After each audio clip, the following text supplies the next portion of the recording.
الحمد للہ رب العالمین والصلاة والسلام علی خاتم الانبیاء والمرسلین وعلی آلہ وصحبہ اجمعین، اما بعد فاعوذ باللہ من الشیطان الرجیم، بسم اللہ الرحمن الرحیم۔ برادران اسلام،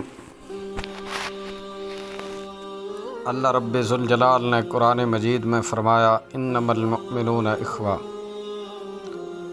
لفظ اخوت عربی زبان کا لفظ ہے جس کے لغوی معنی بھائی چارہ اور یگانگت کے ہیں۔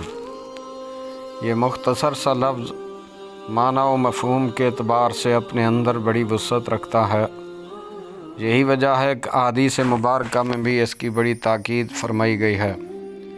ایک روایت میں ہے کہ حضور خاتم النبیین صلی اللہ تعالیٰ علیہ وآلہ وسلم نے رشتہ اخوت کی اہمیت بیان کرتے ہوئے ارشاد فرما، المسلم اخو المسلم لا یظلمہ ولا یخذلہ ولا یحقرہ۔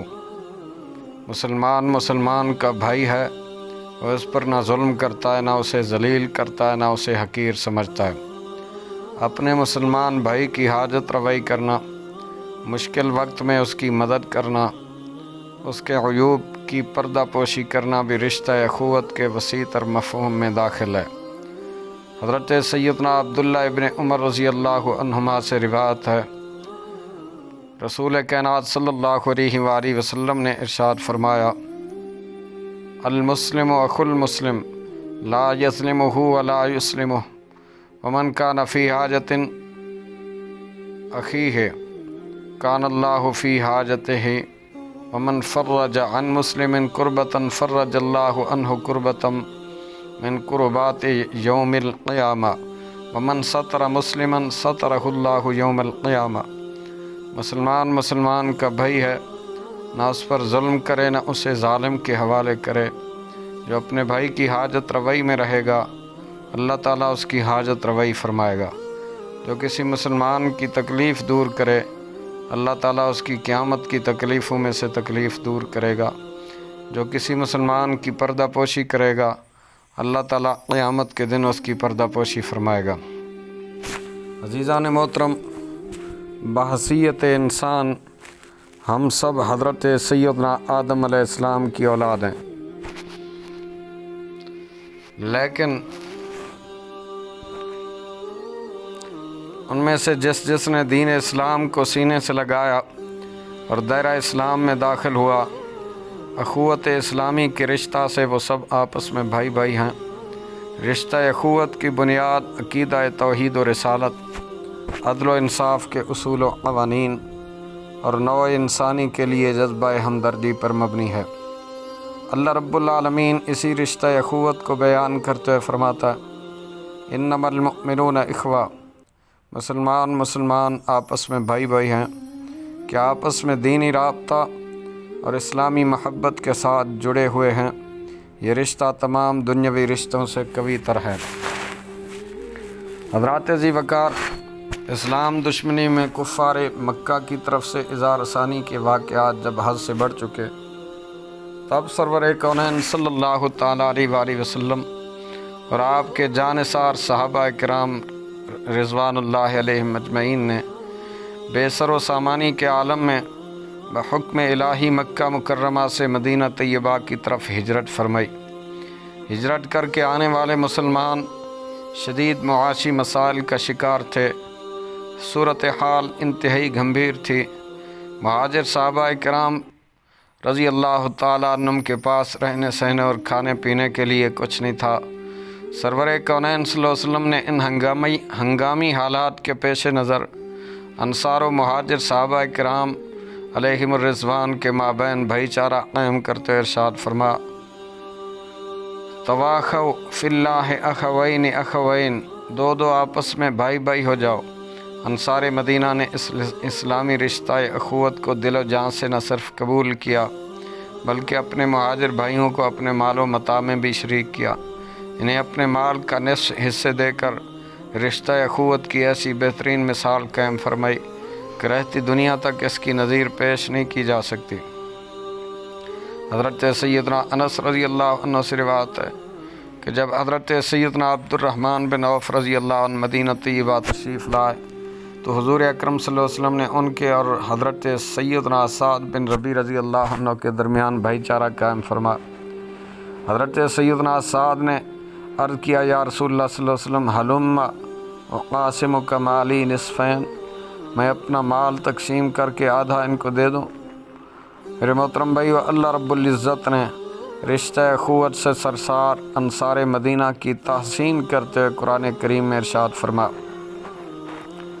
والذین تبوؤا الدار والایمان من قبلہم یحبون من ہاجر الیہم ولا یجدون فی صدورہم حاجۃ مما اوتوا ویؤثرون علی انفسہم ولو کان بہم خصاصہ ومن یوق شح نفسہ فاولئک ھم المفلحون۔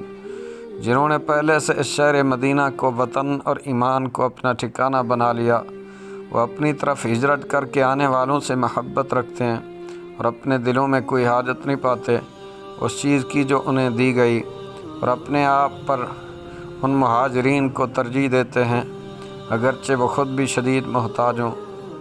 جسے نفس کے لالچ سے بچایا گیا تو وہی لوگ کامیاب ہیں۔ عزیزان من، دین اسلام اپنے ماننے والوں کو مساوات کا درس دیتا ہے۔ رنگ و نسل، حسب و نسب یا عربی اجمی ہونے کی بنیاد پر باہم کسی کو دوسرے پر کوئی برتری حاصل نہیں۔ مصطفیٰ جان رحمت صلی اللہ علیہ وسلم نے مساوات کا درس دیتے ہوئے ارشاد فرمایا یا ایھا الناس الا ان ربکم واحد و ان اباکم واحد الا لا فضل لعربی ولا علی اجمی ولا لعجمی علی عربی ولا احمر علی اسود ولا اسود علی احمر الا بالتقوی۔ اے لوگو، تمہارا رب ایک، تمہارا باپ آدم علیہ السلام بھی ایک، کسی عربی کو کسی اجمی پر، کسی اجمی کو کسی عربی پر، کسی گورے کو کسی کالے پر، کسی کالے کو کسی گورے پر تقوی اور پرہیزگاری کے سوا کوئی برتری حاصل نہیں۔ حضرات گرامی قدر، دور جاہلیت میں حسب نسب، مال و دولت اور کمزور یا طاقتور ہونے کی بنیاد پر لوگوں کے ساتھ امتیازی سلوک برتنا ایک عام سی بات سمجھی جاتی تھی۔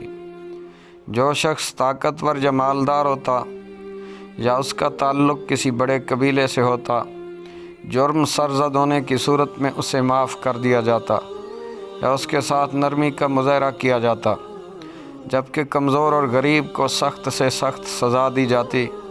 جب رحمت عالمیان صلی اللہ علیہ وسلم تشریف لے آئے تو آپ صلی اللہ علیہ وسلم نے دکھی انسانیت کا ہاتھ تھام کر اسے سہارا دیا، ہر قسم کے امتیازی سلوک کا خاتمہ فرما۔